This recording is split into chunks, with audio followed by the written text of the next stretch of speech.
परम पूज्य साहेब जी, अर्चनी वंदनी संत समाज, मेरे लिए भी आज्ञा हुई है सो आज्ञा पालन आप लोग के समक्ष कुछ विचार प्रस्तुत हैं।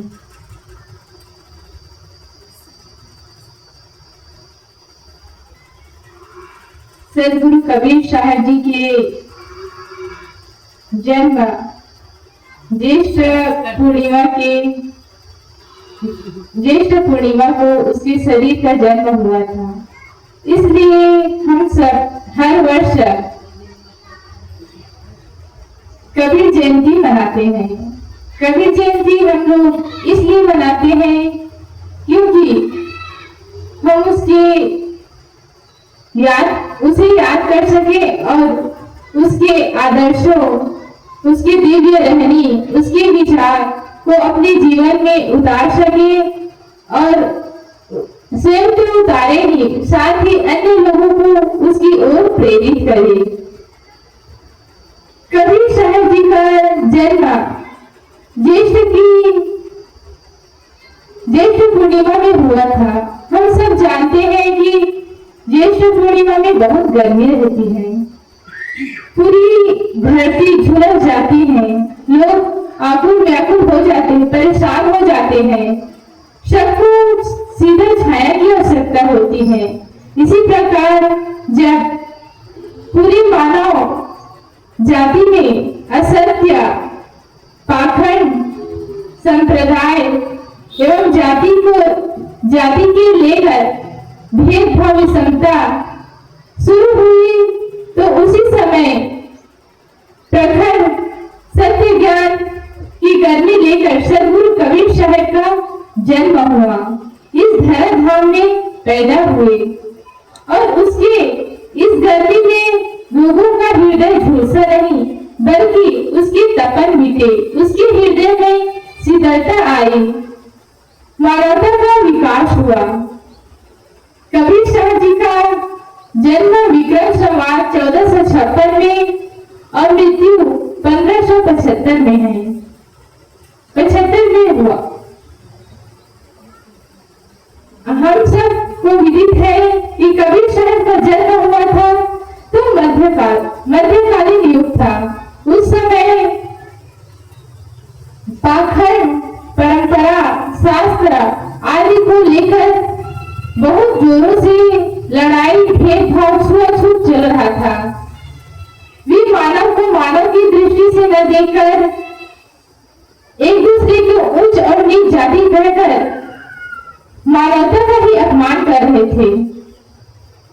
ऐसे वे किसी भी स्वतंत्र चिंतन नहीं करते थे। भारतीय होकर अपने स्वतंत्र चिंतन को छोड़कर किसी शास्त्र की बातों को लेकर और परंपरा कुरीतियों को लेकर आगे बढ़ते थे और तथाकथित ब्राह्मण कहे जाने वाले लोग, पुरोहित, तत्कालिक शासकों का साथ लेकर मुल्ला लोग आम जनता को बहुत शोषित करते थे। उसकी दशा ऐसी हो गई थी जैसे दुई पाटन के बीच में साबुत गया न कोई, ऐसी उसकी दशा हो गई थी। वे रक्षक ही भक्षक बन बैठा था। ऐसी दशा में कबीर साहब जी का जन्म हुआ। इन संक्रामक मध्यकालीन युग में कबीर साहब का जन्म हुआ, तो कबीर साहब का जन्म हुआ तो जैसे उसकी माता सीता के माता पिता का पता नहीं चलता है, लेकिन राजा जनक ने उसका पालन पोषण किया। इसी प्रकार सदगुरु कबीर साहब के स्वयं के जन्म देने वाले माता पिता का पता तो नहीं चलता, लेकिन नीरू और नीमा नामक जुलाहे दंपति ने उसका पालन पोषण किया, उसे संस्कार दिए। लेकिन कबीर साहब जी बड़े होकर उसे घृणा नहीं हुई, उसे कुछ दुख नहीं हुआ कि मैं जुलाहे दंपति के यहाँ पैदा हुई। वे खुशी खुशी उसके साथ रहे, उसके कार्य में सहयोग किए, उसके काम में हाथ बटाए। वे बचपन से ही जिज्ञासु प्रकृति के थे। अपने माता बहुत प्रश्न करता था कि माँ इसका मतलब क्या होता है, इसका मतलब क्या होता है। किसी व्यक्ति को देखकर, कोई चीज को देखकर उसकी वास्तविकता को जानने की उसमें इच्छा थी। यही खोज, यही इच्छा उसे आगे महामानव बना दिए। वे क्रांतिकारी महामानव थे। वे हिंदी साहित्य में ही नहीं, पूरे विश्व में संतों के सम्राट, संतों के सिरमौर है। तभी तो संत सम्राट सद्गुरु कबीर साहब की जय ऐसा करके हम सब नारा लगाते हैं। उसकी दृष्टि बहुत पैनी थी, बहुत गहराई से उसकी दृष्टि थी। लोग कहते हैं कि कबीर साहब जी की सर से पैर तक आंखें ही आंखें थी। ये ऐसी कहावत ही नहीं है। कबीर साहब की सच में व्यक्तित्व ऐसा था। वे जिस चीज को देखते थे उसमें अपने जीवन में उतार कर उसका यानी उस साथी के माध्यम से अपने जीवन को कैसे उपयोगी बनाना चाहिए, इन सब बातों को उन्होंने वर्णित किया है। सुख को देखकर कहते हैं, चलनी को देखकर कहते हैं, सूखे पक्षी को उदाहरण देकर कहते हैं, कपड़े का उदाहरण देकर तरह तरह के उदाहरणों के माध्यम से लोगों को समझाते हैं। वे किसी परंपरा एवं धर्म पाखंड को लेकर आगे नहीं बढ़े, बल्कि उसका भरपूर विरोध किया। वे ऐसे कहे धर्म, जाति, वर्ण, संप्रदाय, छुआछूत आदि के समर्थकों का घोर विरोध किए, खुलकर विरोध किए। और वे उस परंपरा को सिर्फ बातों पर नहीं चले, बल्कि वे कठिन मार्ग, सत्य के मार्ग पर चले और वे अपने मार्गों को चुने और अकेले चल पड़े। वे सत्य की राह पर चलने वाले थे। उसके लिए सत्य ही साध्य और साधना थे। मानवता में समानता देखना चाहते थे। वे हिंदू, ब्राह्मण, क्षत्रिय, वैश्य, शूद्र किसी जाति को उच्च या नीच की दृष्टि से नहीं देखते, ना ही समाज में वे ऐसा देखते थे तो उसे बहुत पीड़ा होती थी, क्योंकि मानव एक जाति के हैं, सब में वही वीर्य है, सबके शरीर में वही चेतन आत्मा है। तो मानव में भेद कहाँ है? सबके शरीर में हड्डी, मांस, रक्त, मूत्र एक समान है, तो उसमें भेदभाव कहा जाए। किसी के शरीर को काटो तो उसमें सबके शरीर में रक्त ही बाहर निकलेगा। सबको प्यास लगती है तो पानी ही पीते हैं।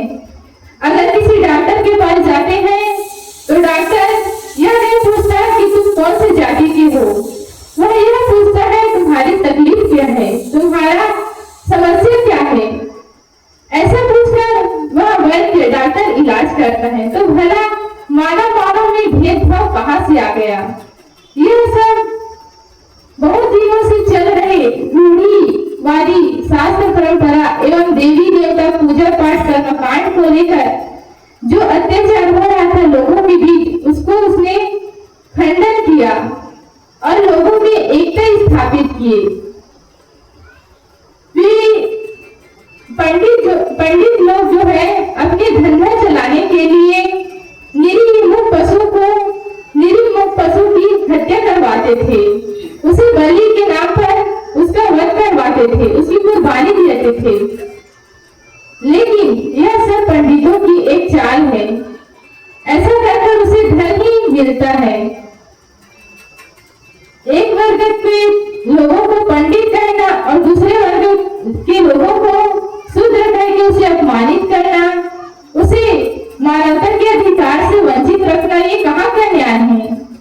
ऐसे क्रांतिकारी विचारक सद्गुरु कबीर साहब जी इस पर कदम उठाए, लोगों की आंखों में उंगली डालकर जगाए कि तुम निर्जीव आगे सजीव थापे लोचन की सब बूझे, ऐसा सूझे। ऐसा कहकर उसने लोगों को जगाया। वह निर्जीव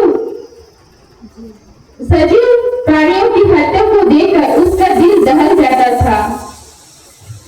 हम तो रोते हैं किसी एक के दुख को देखकर, वे तो जीव मात्र के प्रति दया और प्राणियों की सेवा करने के लिए कहते हैं।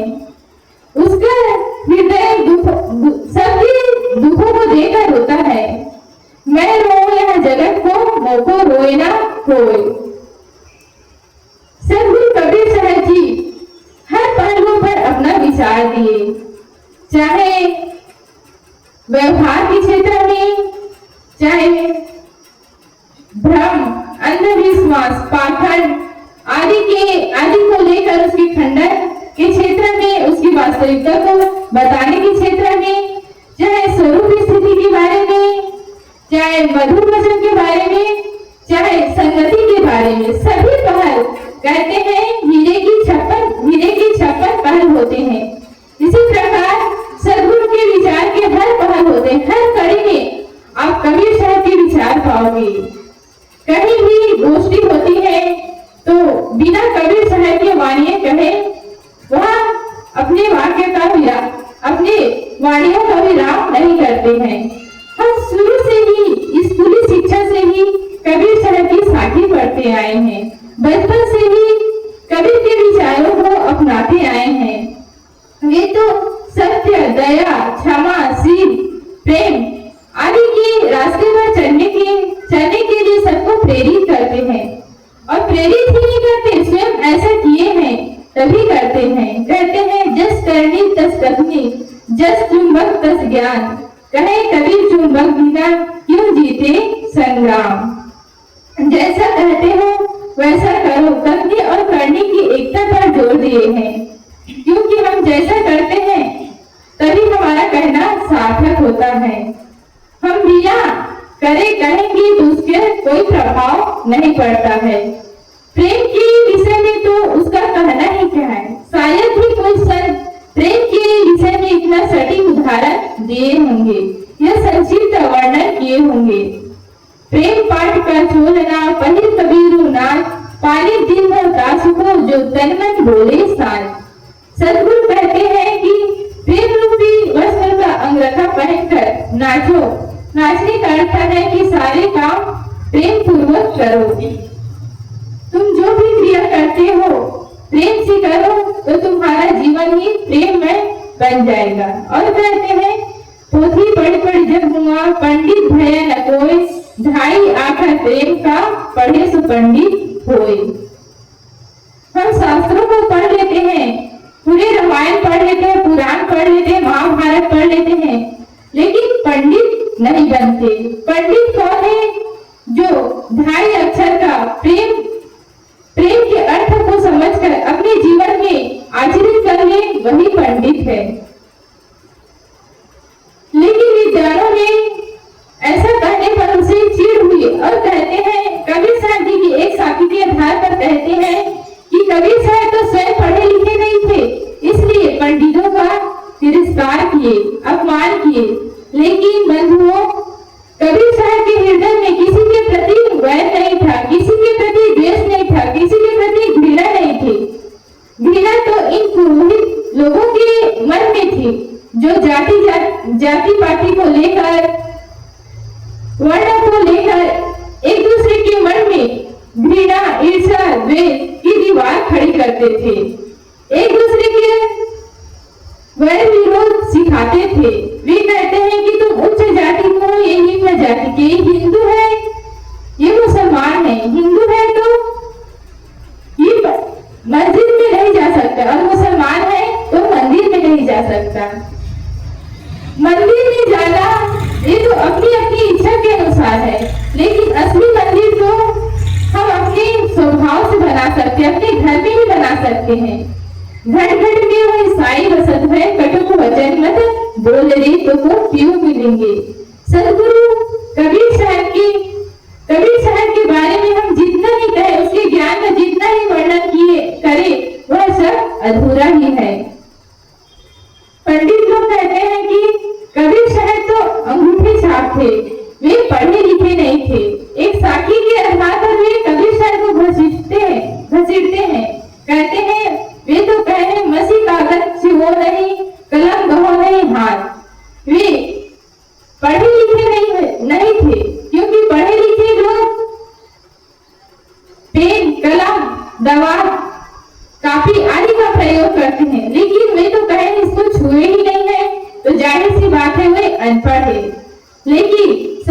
ऐसी बात नहीं है। हम सब जानते हैं कि अदालत में जज साहब जो होते हैं वे बोलते बस है, अपना फैसला सुनाते बस है, लेकिन साइड में जो स्टेनो बैठा रहता है वह सब लिखता है। तो इसका मतलब यह नहीं है कि वह जज साहब अनपढ़ है, क्योंकि वे तो कहे हैं लेकिन लिखे नहीं है। इसी तरह यह सिद्ध नहीं होता कि कबीर साहब जी अनपढ़ है, वे तो पढ़े लिखे थे। वे भले ही कापी और कलम का प्रयोग ना किए हों, लेकिन शास्त्रों को पढ़कर वे अपनी वाणी के माध्यम से लोगों को बताए हैं और शिष्य लोग उनकी वाणियों को लिखे हैं। क्योंकि बिना पढ़े लिखे इतने सारे शास्त्र, पुराण, वेद, महाकाव्य इन सबको उदाहरण कैसे दे सकते हैं।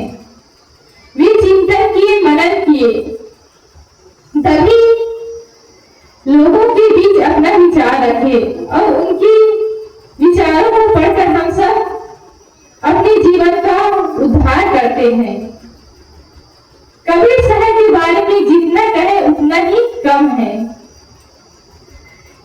कबीर साहब मन के बारे में कहते हैं, मनवा रहो,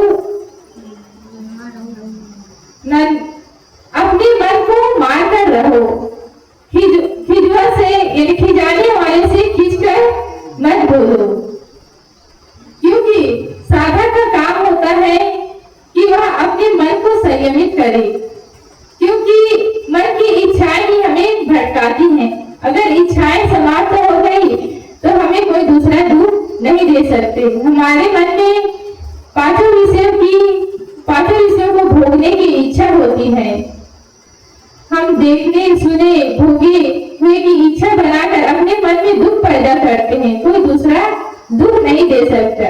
अगर कदाचित कोई दूसरा आपको गुस्सा दिलाने के लिए, भड़काने के लिए खींच कर कहे तो उसे खींच कर ना कहो, क्योंकि साधक का पहचान ही होता है, उसकी यही कसौटी है।